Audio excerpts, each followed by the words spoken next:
Sorotan lainnya, Saudara, Kepala Kantor Komunikasi Kepresidenan Hasan Nasbi enggan menanggapi soal sosok yang disinggung tidak berkeringat, namun ingin masuk ke kabinet berkaitan dengan isu reshuffle. Hasan menegaskan kabinet merah putih solid. Tidak berkeringat, tapi ingin masuk ke kabinet. Ini mungkin siapa tahu atau dapat dari mana? Ada informasi, Pak. Ya. Hasan menjelaskan pernyataan Presiden Prabowo pada sidang kabinet paripurna Rabu di Istana. Prabowo menyinggung isu reshuffle yang merebak. Hasan Nasbi menjelaskan Prabowo berterima kasih kepada kabinetnya yang solid dan kompak. Kerjasama yang baik antar kementerian membuat Presiden merasa seperti kapten kesebelasan.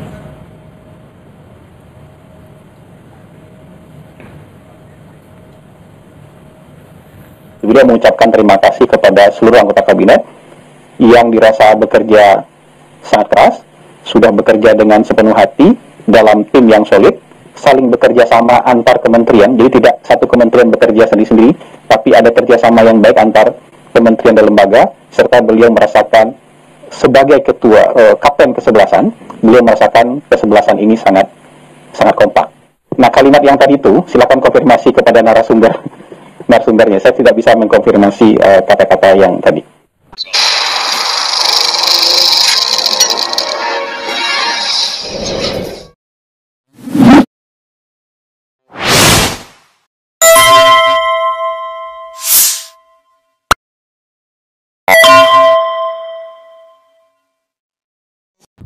Assalamualaikum warahmatullahi wabarakatuh, sobat RH sekalian. Jumpa lagi kita di channel yang keren ini, keren jadas. Ya, sobat RH sekalian, ini isu yang menarik ya, soal tidak berkeringat tapi masuk kabinet. Ini ada dua perspektif ya, tapi perspektif pertama yang ingin saya sampaikan, memang seharusnya, tapi yang lebih dari itu, yang memerintah itu adalah orang-orang yang terbaik. Makanya tidak heran kalau di Amerika misalnya, walaupun misalnya Demokrat yang berkuasa, dia bisa saja merekrut menteri dari Partai Republik atau sebaliknya.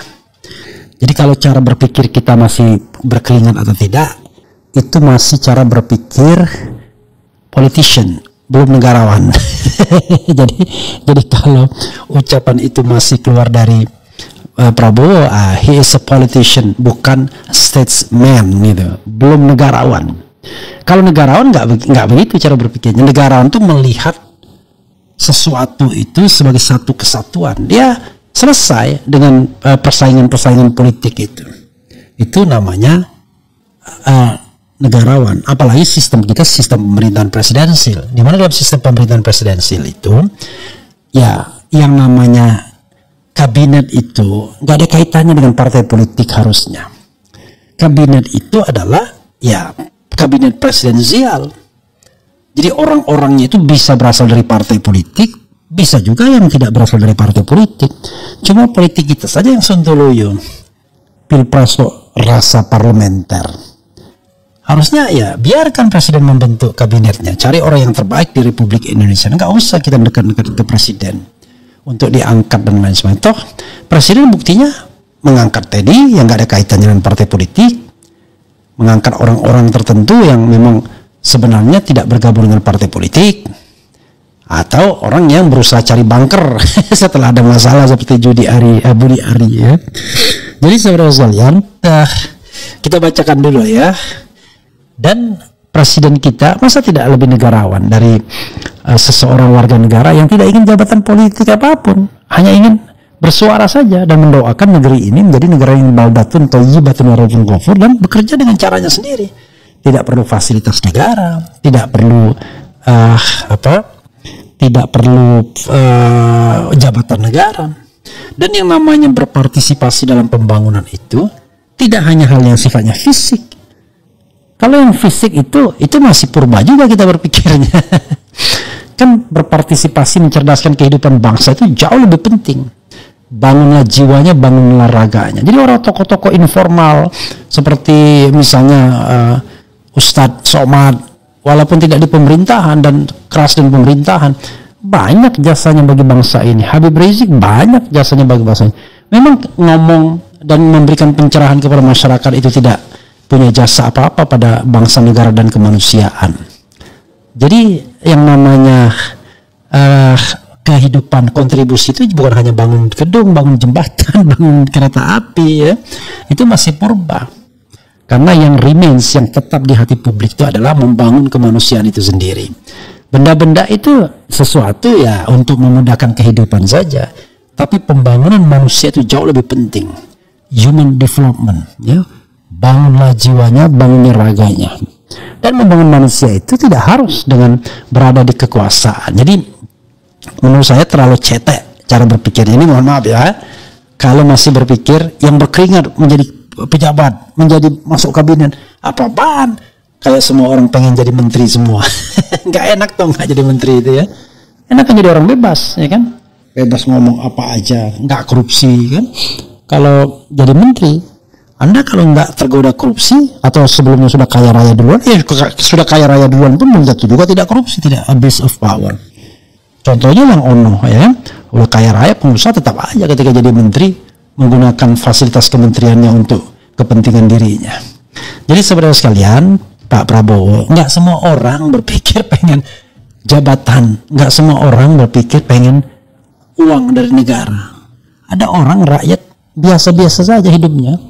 Dia hanya mendambakan kebebasan berpikir, berpendapat, tidak dikriminalisasi. Itu aja. Masa hal yang minimalis itu nggak bisa diberikan oleh negara? Paham ya? Coba kita bacakan sih. Siapa sih yang ngomong ini? Karena dia mengutip Prabowo. Oke. Tanda tanya sosok tak berkeringat mau masuk kabinet Prabowo. Detik News ya. Spekulasi tentang perombakan atau reshuffle kabinet yang mencuat mendapat respons dari Presiden Prabowo Subianto. Prabowo disebut menyinggung pihak-pihak tak berkeringat saat mengomentari isu reshuffle. Itu banyak pengamat yang bilang ada reshuffle. Yang ngomong begitu dan nyebarin pasti yang pengen masuk. Kecil banget ya. Demikian disampaikan salah satu menteri peserta pengarahan presiden menirukan pernyataan Prabowo di sidang kabinet paripurna SKP di Istana Kepresidenan Jakarta Rabu. Kemudian bahkan Prabowo menyebutkan ada pihak yang sedang ngebet mau kursi menteri sehingga mendorong reshuffle kabinet dan melemparkan banyak spekulasi.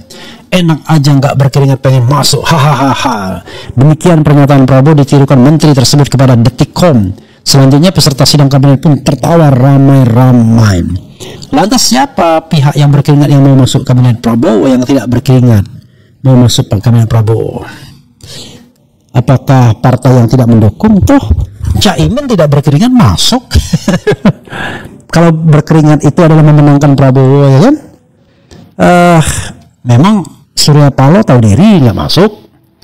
PDIP tahu diri nggak masuk, ya kan? Tapi Budi Gunawan tidak berkeringat masuk juga orang PDIP. Jadi Menteri Agama nggak berkeringat masuk, atau dia berkeringat juga ya? Nggak ngerti kita. Kita kan kadang-kadang orang di belakang layar ya kelihatan ulama, tapi ternyata di belakang layar dia kampanye. Jadi saudara sekalian, tidak mestilah orang itu, tapi banyak sih, nggak salah juga Prabowo Subianto. Banyak orang yang dengan kekuasaan, ngebet dengan jabatan uang. Jadi belum selesai orang seperti itu. Nah, kenapa misalnya ya orang seperti saya nggak terlalu ngebet dengan jabatan dan lain sebagainya? Pertama, saya tidak terbiasa menjabat. Jadi dalam sejarah hidup saya nggak pernah jadi menteri, nggak pernah jadi dirjen, tidak pernah jadi sekjen, tidak pernah jadi ketua apa, nggak pernah. Ya kan? Jadi disuruh orang nominasi Bawaslu, walaupun calon terbaik kalah, ya kan? Disuruh nominasi jadi ketua Mahkamah Hakim Konstitusi, walaupun yang dianggap yang terbaik ketika dinominasikan oleh DPR, oleh panelnya kalah, ya kan? Ini mau diapain lagi coba? Kalah dulu kan? Jadi bagi saya diminta jadi tim sukses nggak mau, ya kan? Padahal kita tahu ini bakal menang karena didukung oleh kekuasaan dan lain sebagainya. Jadi saudara sekalian, ya orang kadang-kadang ya sudah senang dengan value. Contoh misalnya, saya mendukung Anies pengen apa? Enggak juga buktinya. Ketika Anies memilih untuk mendukung Pramono Anung dengan akibat sekarang beberapa tim suksesnya yang menjadi komisaris, ya kan? Ada semua itu anak buah Anies yang jadi komisaris dan lain sebagainya. Saya biasa aja, nggak terlalu pikirkan. Bahkan saya tidak mendukung, berbeda dengan Anies, dia mendukung Pramono Anung, saya tidak. Jadi di antara teman-teman dekat Anies, barangkali cuma saya satu-satunya yang bersikap tegas tidak mau mendukung, gercos. Tapi memang gerakan itu makin lemah. Kenapa? Karena saya tidak mau berbenturan dengan Anies yang mendukung. Jadi ya udah, dia dukung, it's okay, saya nggak mau dukung. Nah itu menunjukkan bahwa kita tuh independen berpikir, ya, bertindak dan berpikir. Tidak sombong, tetapi maksudnya gini, banyak kok orang tidak berpikir jabatan. Memang jabatan itu menggoda. Siapa bilang nggak menggoda? Siapa bilang orang tidak tergiur dengan pendapatan ratusan miliar selama 10 tahun masa pemerintahan Jokowi, sebagaimana didapatkan Alexander Lee teman saya, atau beberapa komisaris Pertamina, kemudian Mandiri, komisaris dan lain sebagainya. Tapi susah juga kalau kebanyakan harta menyembunyikannya. Iya kan? Begitu lapor harta kekayaan, loh, kok ini eselon 1 hartanya cuma sekian, padahal dia sudah belasan tahun menjadi komisaris di ring 1. Jadi kalau jadi komisaris BRI, Mandiri dan lain sebagainya, harta kekayaannya nggak ratusan miliar tuh agak aneh rasanya. Kalau sudah belasan tahun. Jadi ada dua kemungkinan. Dia jadi ATM bosnya, sehingga dia rela menjadi ATM seperti itu. Atau dia sembunyikan hartanya. Jadi saudara sekalian, sekali lagi Pak Prabowo, ya, Anda dipercaya oleh seluruh rakyat Indonesia. Walaupun orang itu tidak memilih, saya tidak memilih Anda. Tapi bukan berarti you are not my president, you are my president. Dan Anda punya kewajiban konstitusional untuk mensejahterakan rakyat Indonesia, baik dipilih, yang memilih maupun yang tidak memilih. Anda punya kewajiban konstitusional untuk mencari pembantu-pembantu terbaik. Nggak usah lagi berpikir berkeringat atau tidak.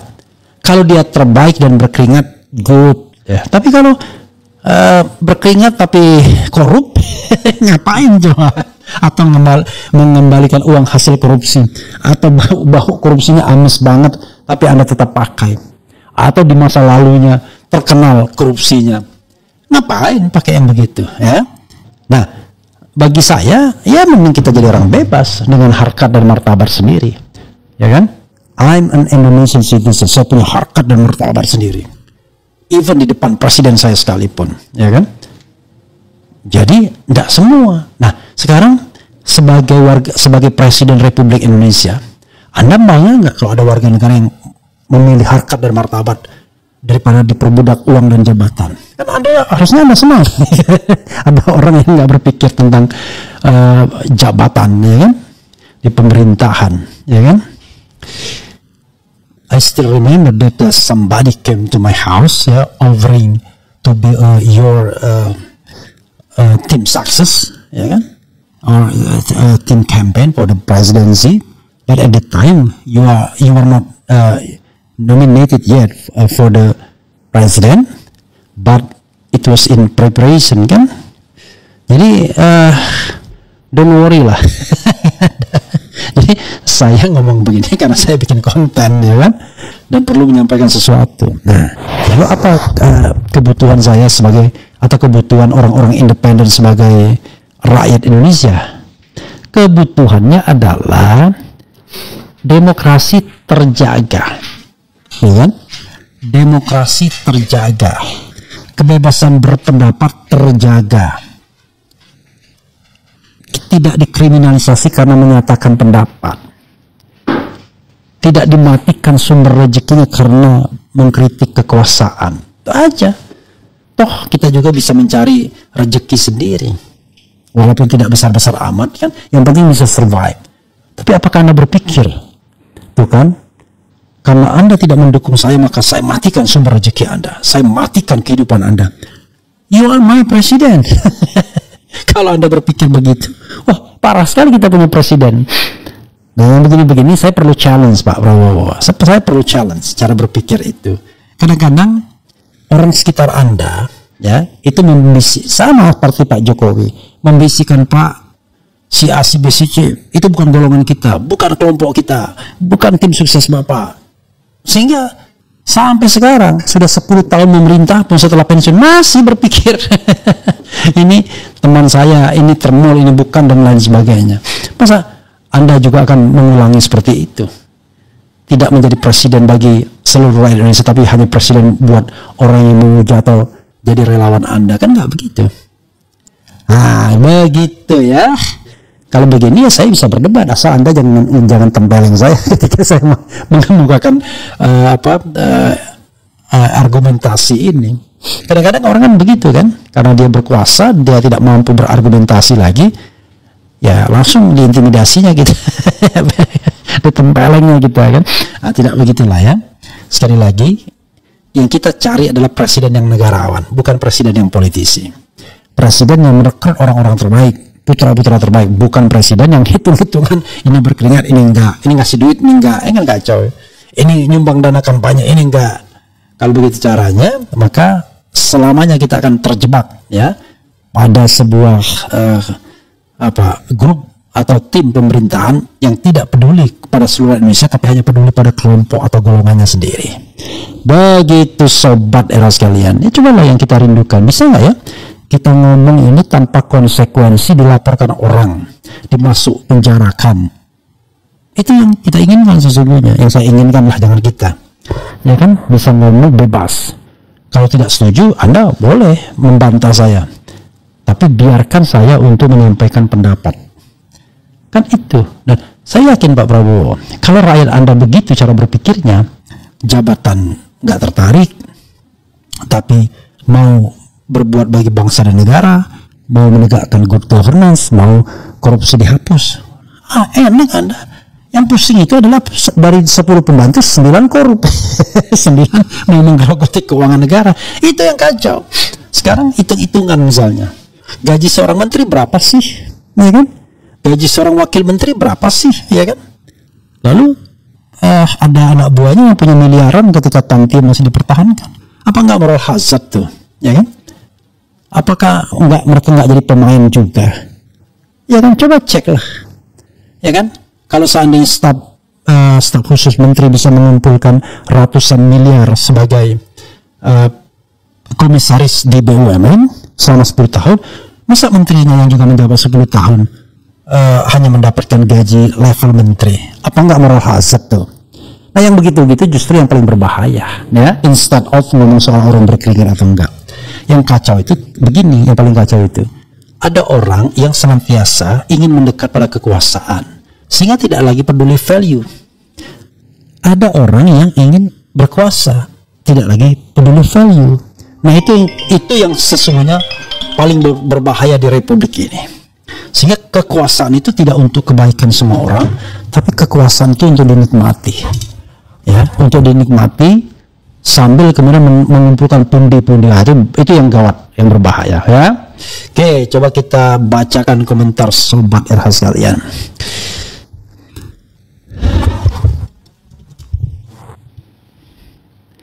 Maaf, izin bertanya, apakah benar jika Bapak Topeng Ginting, Kepala Dinas PUPR Sumatera Utara yang terjaring OTT KPK beneran alumni dari SMA swasta? Apa ini Bu? Kalau memang berkompeten di bidangnya, kenapa nggak boleh? Iya, begitulah ya.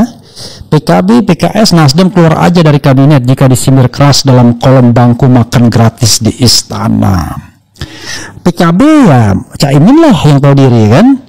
Kemudian PKS, ya dia cuma nitip satu menteri tapi orang profesional. PKB, Nasdem nggak ada menterinya. Bagaimana mau makmur negara ini? Emangnya negara ini punya nenek moyangnya? Prabowo lupa dirinya sendiri tidak berkeringat jadi Menhan Jokowi. Hidup Jokowi, oh iya juga. Iya, untung diingatkan, dia juga tidak berkeringat ya. Gitu. Oh, tapi kan saya juga calon presiden. Nah, kalau gitu ya Anies juga sama Ganjar berarti juga berhak untuk direkrut ya. Kalau hitungannya ikut Anda, semua orang juga jadi tim sukses ya kan. Nah, tetapi ya up to you lah. Tetapi itu cara berpikir ya. Anda mau jadi negarawan atau mau jadi politician ya kan? Atau menjadi negarawan yang hebat atau menjadi seorang ordinary people yang kebetulan jadi presiden atau politician ya. Apa nggak malu kalau ingat dulu Prabowo masuk kabinet Jokowi tanpa keringat, juga justru janji tenggelam bersama rakyat dilupakan. Prabowo takut dengan keberaniannya sendiri. Banyak orang yang berkeringat sangat tulus untuk Prabowo 2019, tapi nampaknya Prabowo tak sanggup itu karena nggak menang. Lebih dihargai yang berkeringat di 2024 walau ada maunya karena berhasil menang. Biarin yang menang ngatur yang kalah, jangan berisik ganggu orang kerja aja lu, Neng. Itu bukan bernegara, bro. Bernegara itu mau menang mau kalah, ya semua negara berhak. APBN itu untuk seluruh rakyat, nggak ada APBN untuk pemenang saja, ya kan? Jabatan itu untuk seluruh rakyat, nggak ada jabatan untuk pemenang aja. Perkara kemudian yang dipilih adalah pemenang, itu soal policy. Makanya kita bilang, apakah Prabowo hanya sekedar politician, ya kan, yang memberikan jabatan itu kepada orang-orang yang membantunya dalam pemenangan, termasuk barangkali ada sumbangan finansial yang besar misalnya, atau dia seorang negarawan yang mengatakan, hei rakyatku, pilpres sudah selesai, ini saatnya kita bersatu bersama membangun. Saya tidak peduli apa asal afiliasi Anda, yang saya butuhkan adalah orang yang terbaik di posnya masing-masing. Begitu dong. Nah, kalau ini kan enggak kan, tukar tambahnya kebanyakan. Kemudian Bowo ngomongin diri sendiri. Ingat bang, beliau sudah mengakui bahwa guru politiknya orang Solo. Nah, tahu kan modelan sen kiri belok kanan wakakak. Saya setuju, pola pikirnya sangat cetek dan bisa juga dibilang dungu jika ada yang bilang bahwa hanya yang berkeringat yang bisa masuk kabinet, ya. Angin ruwet. Kadang-kadang kita berpikir ya, itu kan cuma canda. Saya mengatakan sebagian canda itu keseriusan. Anda bercanda itu serius, wah bagi-bagi dong, ya kan, ada uang, memang bercanda, tapi kalau dikasih beneran diambil juga. Jadi itu sebagian canda itu juga serius. Kemudian apa lagi ya,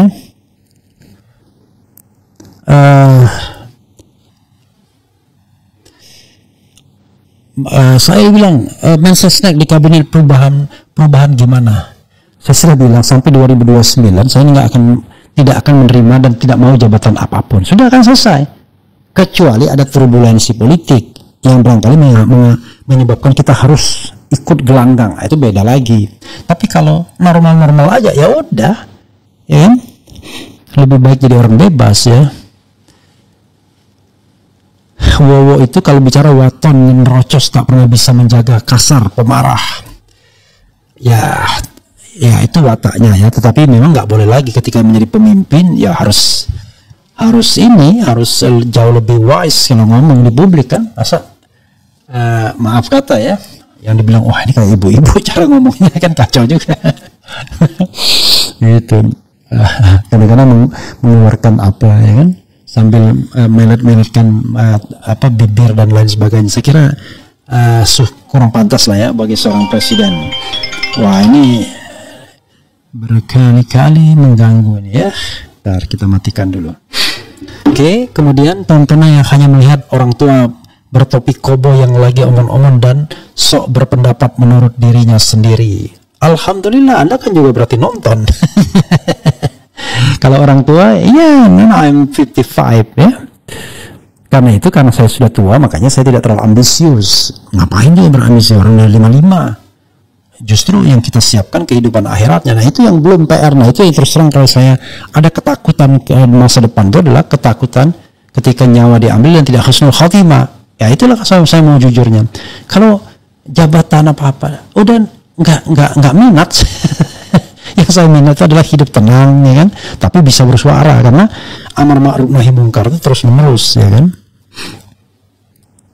Kemudian heran ya, tiap pidato kok selalu merendahkan rakyatnya. Gini amat ya yang punya presiden. Iya, saya juga merasakan begitu ya. Dan dia selalu diametral, pejabat yang sok tahu dan pengamat dan sok tahu. Bukannya lebih baik ya kalau rakyatnya itu cerdas-cerdas, bisa mengamati dan lain sebagainya daripada oh ya Pak, terserah Pak. Apa kemauan Bapak? Ya Pak, siap. Itu sih masa lebih suka rakyat yang membebek daripada rakyat yang berpikir gitu ya.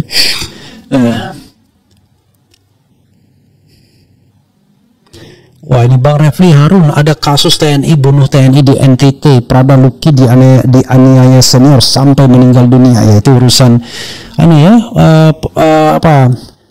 polisi militer ya dan pengadilan militer nanti. Kemudian betul, kocak, mantap Bang, jabatan cuma untuk balas budi. Jabatan kok dilabelkan bancaan. Kemudian ada lagi, terbayang Bang Refli di padang mahsyar. Waduh, Allahu Akbar ya. Itulah lagu yang saya bilang pemimpin adil. Ketika matahari hanya di atas kepala, panas melelehkan. Ketika keadilan akan ditegakkan di hari akhir zaman, padang yang luas tak ada naungan, tapi engkau pemimpin adil. Jadi saudara sekalian, itu lagu tentang padang mahsyar ya. Bahwa ketika kiamat datang, kita dikumpulkan di padang mahsyar, tidak ada naungan kecuali 7 naungan, salah satunya imamun adil. Itu makanya saya bikin lagu itu ya. Semua tidak pada yang ahlinya. Benarlah hadis Nabi, orang kiamat dijadiin pemimpin. Mana yang lebih berkeringat, atau kuli bangunan? Ini beda lagi. Itu kan bukan berarti keringat dalam pengertian yang sesungguhnya ya. Presiden sebelumnya kalem tapi pembohong, korup. Presiden sekarang kasar, waton, kalau bicara pemarah. Untung saya tidak milih dua-duanya. Apa nggak malu kalau ingat dulu Prabowo masuk kabinet Jokowi tanpa keringat? Oke. Sudah jadi presiden kok belum move on pilpres? Iya, saya juga merasakan begitu ya. Kalau kita belum move on wajar, karena kita manusia kecil, manusia kerdil kan begitu. Tapi dia orang besar, jabatannya primus inter pares, move on ya. Lihatlah rakyat sebagai satu kesatuan yang utuh, bukan memecah-mecah. Kan gaya pidato Prabowo itu selalu ada kelompok yang dia hina, ada kelompok yang dia singgung, ada kelompok yang dia remehkan. Biasanya pengamat yang dia remehkan itu ya. Kalau makanya saya pernah bilang, kalau Prabowo pengen berbuat adil dan kita harus memuji-muji, saya akan puji. Tapi kan nggak ada jaminan kita puji hari ini dia berbuat adil, berbuat wise. Tapi kan saya udah bilang, saya reserve untuk 2 hal. Saya puji Prabowo Subianto, yaitu 1, abolisi bagi Tom Lembong, saya puji kan.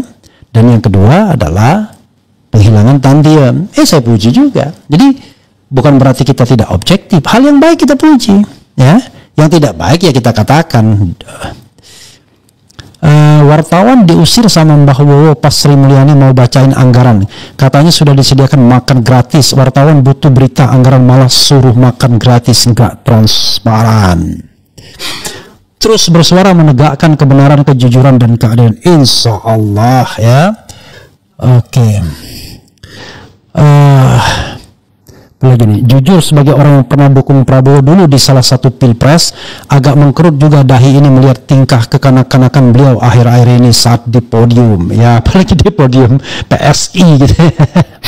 Ya begitu saja saudara sekalian, mudah-mudahan ini bermanfaat ya.